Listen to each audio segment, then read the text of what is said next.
après, au bout de 21 jours, voilà, l'abeille, elle grignote la cire et elle sort. C'est son premier jour. Voilà, elle est partie pour une petite vie. Avec le soleil et les beaux jours, les abeilles sortent de nouveau leurs antennes de la ruche. Une vraie satisfaction pour Benjamin, heureux de voir ses ouvrières enfin s'épanouir après un début de saison très difficile qui lui a fait perdre plusieurs colonies. On a une année assez difficile en apiculture en 2021, puisque les changements climatiques, les aléas pluie, soleil, froid, ont fait qu'on a une très mauvaise année en Isère. L'apiculteur a trouvé son cocon il y a 3 ans à Montbonneau, dans une ferme communale qu'il partage avec 2 maraîchers et à qui il a présenté ses nombreuses abeilles. On pourrait imaginer 2000 abeilles sur chaque cadre, 10-15 000 abeilles dans cette colonie-là.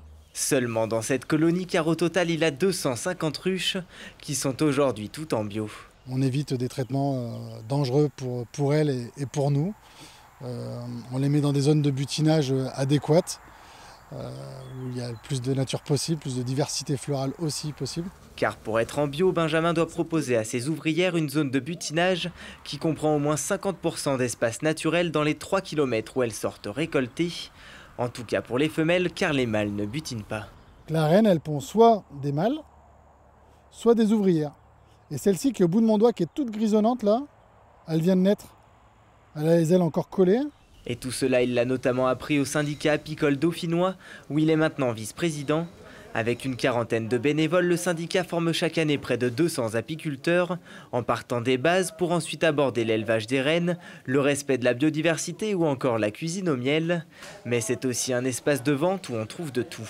Il y a plusieurs rayonnages et vous trouvez plusieurs produits qui sont nécessaires, soit à la constitution d'une ruche, soit à la fabrication du miel et à la vente du miel. Donc là, ce sont des portes, là on trouve des grilles à rennes, là des cartons pour faire les marchés. Au syndicat, on alerte aussi sur les dangers qui pèsent sur les butineuses. Les récoltes ont chuté de 60% ces 20 dernières années. Et surtout, la mortalité est en hausse. Un tiers du cheptel ne passe pas l'hiver. Et c'est souvent multifactoriel entre les variations climatiques et surtout les parasites. Les abeilles actuellement elles ont 2 gros prédateurs qui sont les frelons asiatiques et puis les varrois. Donc il y a des traitements qui sont conventionnels, qui sont de la chimie, qui sont voilà. Et puis il y a d'autres techniques, on appelle les biotechniques.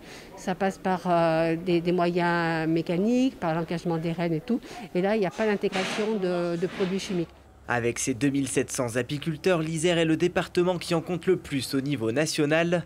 Mais les 40 000 colonies iséroises ne sont toujours pas débarrassées du varroa destructor, en bio comme en conventionnel.